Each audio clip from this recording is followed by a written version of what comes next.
Ivan Illich va arriver du côté de l'Olympique de Marseille, ça a été confirmé par le spécialiste du mercato Fabrizio Romano avec un fameux Here we go. Alors il reste encore quelques détails à régler, on va attendre avant d'avoir la confirmation définitive du club, mais j'ai pris un malin plaisir à étudier ce joueur hier soir et ce matin pour vous proposer cette vidéo. Alors bienvenue sur CM Football, aujourd'hui on avait prévu une autre vidéo sur l'OM, on avait prévu une vidéo sur le duo Rongier-Verretou avec le fameux slogan ronge tout, parce que ce milieu ronge tout chez l'adversaire, et on va en parler cette semaine, donc n'hésitez pas à vous abonner justement pour suivre cette prochaine vidéo ou me dire ce que vous pensez du duo dès à présent, parce que comme ça j'intégrerai vos remarques dans cette vidéo qui sortira. Alors aujourd'hui on va analyser le parcours spécifique d'Ivan Illich, on va analyser sa data room, comment il était intégré dans le système de jeu d'Igor Tudor qui le connaissait déjà du côté du Hellas Vérone.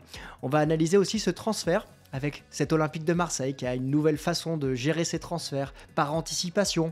On n'a pas réellement l'habitude et ça fait plaisir de voir que l'OM anticipe déjà pour le prochain mercato. Et puis on fera le point sur le mercato actuel avec les dernières informations à 10 jours de la fin du mercato d'hiver. Alors, cette vidéo, elle est évidemment sponsorisée par l'application OneFootball. Pourquoi? Évidemment parce que c'est l'application avec laquelle je suis notamment le mercato et elle est gratuite et elle vous permet d'avoir spécifiquement toutes les informations sur l'Olympique de Marseille parce qu'en la téléchargeant avec le lien qui est dans la description, eh bien vous pouvez sélectionner le club que vous voulez suivre absolument. Alors ici l'OM, demain ça peut être le Barça, après-demain le Real Madrid ou le Paris Saint-Germain si vous êtes fan du PSG et vous n'aurez exclusivement que ces informations-là. Donc n'hésitez pas, ça permet aussi à la chaîne de se développer. Et puis, comme je l'utilise, je vous assure que vraiment, ça sera vraiment un bon coup pour vous. Alors, le parcours d'Ivan Illich, c'est un joueur qui a été formé du côté de l'Étoile Rouge de Belgrade, qui a très rapidement quitté Belgrade pour aller à Manchester City. Transfert spécifique parce qu'on connaît la politique de Manchester City qui est de recruter et de prêter rapidement ses joueurs, un peu comme fait Chelsea. On a Illich qui n'a jamais joué à City, qui a été reprêté du côté de Belgrade, qui a rejoué une saison à Zemun et avant de partir aux Pays-Bas du côté du NAC Breda, il va jouer une saison et il va vraiment s'arrêter, trouver chaussure à son pied du côté de l'Italie au Hellas Vérone. Au Hellas Vérone, il va jouer 2 saisons et demi jusqu'à maintenant et surtout il va jouer une saison avec Igor Tudor et il va être transféré définitivement de City vers le Hellas Vérone pour 7,5 millions d'euros, donc sans même avoir joué avec City va faire une plus-value de 5 millions d'euros sur le joueur. On est clairement dans le foot business. Alors ce qui est important de retenir ici, c'est que le célèbre quotidien The Guardian avait fait de lui un des top 20 joueurs à suivre, un des top 20 jeunes joueurs à suivre dans les prochaines années. C'était en octobre 2017. On va voir comment il va se développer, mais ça fait partie des choses qui sont quand même sympas d'apprendre quand on étudie le joueur et quand on voit justement un joueur arriver dans son club. On l'a vu donc au Hellas Vérone et on l'a surtout vu du côté de la Serbie. Il a été international cette saison, la saison dernière, et il a participé à la Coupe du Monde 2022. Il a participé aux 3 matchs de la Serbie, même si la Serbie a été éliminée. Ça montre aussi que c'est un joueur qui a su franchir les étapes pour faire partie de cette équipe serbe et on l'espère, s'aguerrir dans ce milieu de terrain. Alors, on va passer à la data room. La data room, c'est quoi? C'est l'ensemble des informations statistiques que l'on se doit de connaître pour se faire un premier avis. Et puis, on va aller plus loin. Je vais vous donner mon regard sur le joueur à travers ce que j'ai pu analyser et à travers ce que les observateurs disent de lui pour voir quelles sont ses forces et ses faiblesses. D'abord, sa pièce d'identité. Donc, il va avoir 22 ans en mars prochain. Ça reste un très jeune joueur. Il mesure 1m82 pour 77 kg. Vous trouverez sur d'autres sites sa taille à 1m85. Donc, il faudra vérifier ce point-là. Et surtout, son pied fort, c'est un gaucher. C'est un gaucher et on le sait dans le football moderne, c'est un élément qui compte énormément. Ça fait plaisir de voir un gaucher qui devrait arriver du côté de l'OM. Contrat qui se termine en 2026. On va voir justement comment l'OM a pu s'attacher ses services. Alors, on a un joueur qui a une réelle expérience en Serie A. Je vous ai sélectionné ces 2 saisons et demie qu'il a réalisé avec le Hellas Vérone. 76 matchs, 5 buts, 6 passes décisives. C'est pas un joueur clé dans les zones clés pour marquer ou être passeur décisif, mais on va le voir, il se trouve plutôt dans l'avant-dernière passe et dans des zones justement intermédiaires, de projection, on dira. Et surtout, il a déjà joué avec Igor Tudor et il a été un élément de base du système Igor Tudor au Hellas Vérone en 2021-22. Et quand on dit élément de base, c'est clairement important parce qu'il disputait en moyenne 80 minutes par match.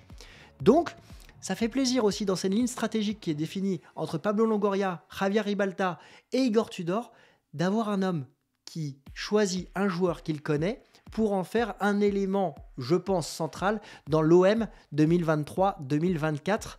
Encore une fois, transfert d'anticipation. C'est un joueur qui joue milieu de terrain défensif, même si on a pu le voir jouer avant-centre avec une efficacité monstre. Un but sur un match disputé. Non, plus sérieusement, milieu central, milieu défensif. On va le voir plutôt positionné en centrale gauche. Ça, c'est sa saison avec Igor Tudor au Hellas Vérone. Un joueur de transition, un joueur qui va se positionner central gauche devant la défense, mais qui va aussi avoir cette faculté de se projeter vers l'avant pour être dans les zones décisives avant dernière passe et dans les zones clés du terrain. Élément de comparaison, cette saison, regardez sa position moyenne, on le voit plutôt dans le centre du terrain, plutôt même à droite. C'est pas le même système de jeu qui est proposé par le Hellas Vérone et il n'est pas titulaire à part entière comme il a pu l'être avec Igor Tudor. Donc il faudra justement nuancer et voir pour quelles raisons il n'est pas titulaire cette saison. Ce qui est important ici de signaler, c'est ses forces. Alors ce slide, il est réalisé avec le site, le compte Twitter Datascout qui réalise justement des analyses de joueurs à travers différents graphiques et je l'ai sélectionné parce que je le trouve très intéressant dans les forces à proposer d'Ivan Illich. On va regarder la force en bleu, c'est sa précision dans les centres. On a un joueur qui est à l'aise dans les centres avec son pied gauche. Ça, c'est un élément qui compte. On sait que l'OM est très à l'aise sur les côtés avec Nuno Tavares, avec Jonathan Klaus, avec Chancel Mbemba également. Là, on a un joueur qui va arriver et qui a cette faculté d'être parmi les meilleurs joueurs dans les 5 plus grands championnats sur la précision de ses centres. Dans les mêmes éléments en force, il y a l'avant-dernière passe et ses passes clés. On a un joueur réellement qui est polyvalent, qui sait se positionner dans des zones de jeu de transition rapide et il va pouvoir accélérer le jeu lorsque l'équipe joue offensivement. C'est les analyses que j'ai pu trouver justement à travers Datascout mais également à travers Instat et on va en reparler juste après. C'est un joueur qui est gaucher et qui sait faire progresser le jeu. Quand on sait que l'OM aime bien jouer en transition rapide ou récupérer le ballon très haut, on a un Malinowski, lui qui est milieu offensif droit, qui sait gratter les ballons au niveau offensif quand l'adversaire a le ballon. Là, on peut avoir un joueur qui fait accélérer le jeu lorsque l'OM remonte le ballon.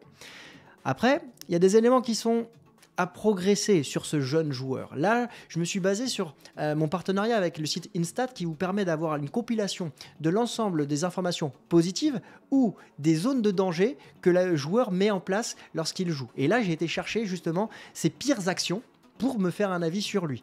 Et il y a des axes de progression réels qui sont à noter, notamment dans la couverture défensive. Alors j'ai sélectionné ici 2 occasions, je ne vous ai pas mis les vidéos parce que je n'ai pas les droits de pouvoir le faire, mais ici on est face à la Lazio et on voit justement la distance qu'il a. Alors là c'est une image arrêtée, il faut la nuancer, mais quand on regarde l'action, on voit qu'il a toujours une distance d'1 mètre ou 2, enfin de 2 mètres ou 3 mètres face à son adversaire direct. C'est quelque chose que j'ai pu voir dans d'autres situations défensives avec le Hellas Vérone. Et c'est quelque chose sur lequel il doit progresser. J'en ai trouvé une autre dans le duel.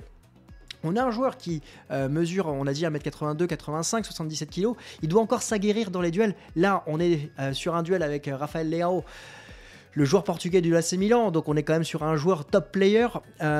On l'a vu se faire bouger et toujours avec une certaine distance, même sur coup de pied arrêté, il est parfois en retard et il doit progresser dans ce style de jeu. Pareil dans les passes courtes, alors je ne vous ai pas mis de situation parce que c'est pas flagrant sur une image arrêtée, mais il doit progresser dans ses passes courtes et il doit progresser notamment aussi dans ses dribbles. Ça fait partie des éléments, donc un joueur de transition rapide, mais un joueur qui doit encore progresser et s'aguerrir. Encore une fois, il n'a que 22 ans. Alors, il y a 2 éléments pour terminer sa data room. Cette saison, il manque de temps de jeu. Il est dans la rotation de l'effectif, là où il était titulaire avec Igor Tudor. Et le deuxième élément, c'est qu'il ne connaît pas l'Europe encore. Il n'a pas disputé de match de Coupe d'Europe. Donc, à voir comment il pourrait rentrer.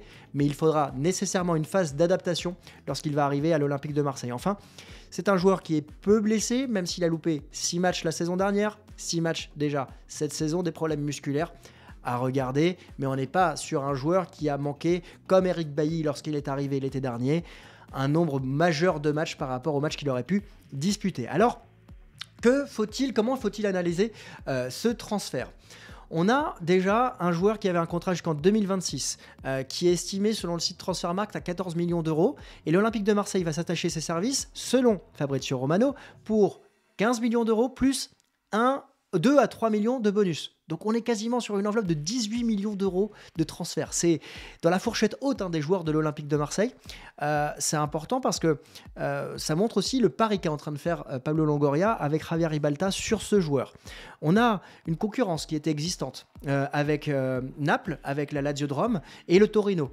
Le joueur avait peut-être une préférence pour le Torino du fait que plusieurs joueurs serbes jouaient du côté du Torino. Ça, c'est ce que dit la presse italienne ce matin. Après, je trouve que y a une vraie concurrence, mais l'OM a fait la différence justement dans les dernières minutes des négociations parce que l'OM a rajouté 3 millions d'euros pour un joueur qui va arriver jusqu'en 2028. Donc, c'est un long contrat pour le joueur de l'Olympique de Marseille, un contrat de 5 ans. Et surtout, c'est un transfert d'anticipation parce qu'on parle de 1er juillet 2023. Donc, ça veut dire que l'OM anticipe. L'OM a 4 milieux de terrain avec Pape Gueye, avec Valentin Rongier, avec Jordan Verretou et Matteo Guendouzi. L'OM anticipe probablement un départ de l'un de ces 4 joueurs. Et ça fait plaisir quand on voit que l'OM, il n'y a pas si longtemps que ça, a recruté Valentin Rongier le 3 septembre en joker, alors que l'OM aurait pu le recruter fin août dans les périodes du mercato. Là, on a une anticipation de 6 mois avec un joueur qui n'est pas en post-formation, qui est clairement aujourd'hui un titulaire de l'Hellas Vérone et qui est encore jeune. Ça montre comment travaille aussi Pablo Longoria avec Javier Ribalta et on aura l'occasion d'en reparler tout début février avec une vidéo spécifique sur comment cet OM grandit avec Pablo Longoria qui est président de l'OM maintenant depuis 2 ans. Non, ce qui est intéressant aussi, c'est que c'est un transfert d'anticipation comptable parce que son amortissement commencera à partir du 1er juillet 2023, donc il ne pénalise pas les finances de l'Olympique de Marseille maintenant, ce qui ouvre peut-être sur le recrutement d'un nouveau joueur du côté de l'Olympique de Marseille. Alors justement, c'est la question qu'on doit se poser et on va terminer cette vidéo sur cette partie-là. L'OM doit-il recruter actuellement? L'OM qui reste sur 8 victoires consécutives avant d'aller jouer Monaco samedi prochain. L'OM qui est à la recherche d'un joueur offensif. On se rappelle que Leandro Trossard est parti du côté d'Arsenal alors que l'OM s'était positionné dessus. L'OM recherche un joueur pour pallier justement les absences de Gerson, le départ de Gerson, mais aussi l'absence de Amin Harit. On sait que Matteo Guendouzi est toujours en discussion possible avec Aston Villa. Va-t-il quitter l'OM dès maintenant? Ça dépend de l'offre, évidemment, qui va arriver. Mais les dirigeants de l'Olympique de Marseille se posent la question de savoir, vu que l'effectif fonctionne très bien, s'il faut recruter. Alors, je me suis amusé à vous poser la question sur Instagram.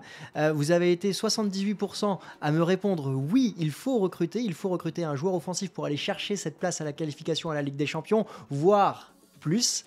Rêvons, ouvrons les yeux, mais rêvons plus grand parce que l'OM a la possibilité d'aller titiller le Paris Saint-Germain. Est-ce que l'OM doit recruter? Vous êtes donc 78% à me dire oui. N'hésitez pas d'ailleurs à aller me suivre également sur Instagram. Il y a pas mal de sondages. On est en train de développer le compte là-bas. Vous avez le lien qui est ici, le lien qui est dans la description également. En tout cas, à mes yeux, je trouve que oui, cet OM doit aller chercher un nouveau joueur offensif parce que même si l'OM n'a que, entre guillemets, la Coupe de France et le championnat à jouer, ça serait intéressant de pouvoir avoir un joueur qui peut dès à présent être titulaire ou en tout cas dans la rotation de l'effectif, surtout quand on voit l'investissement qu'a eu Bamba Dieng lors de la dernière rencontre. C'est dommage de voir l'international sénégalais être aussi dilettante lorsqu'il a été rentré. Et il a été recadré par Igor Tudor face à Rennes. Et ça me semble logique parce que l'OM ne peut pas se permettre justement d'avoir un sous-effectif dans cette ambition qu'il a, 1, de se qualifier en Ligue des Champions et 2, d'aller remporter ce titre de Coupe de France qui ferait énormément plaisir à l'ensemble des supporters. Voilà. J'aimerais donc savoir ce que vous pensez de votre côté. N'hésitez pas à me le dire directement en commentaire. L'OM doit-il recruter? Vous pouvez me le dire également sur Instagram.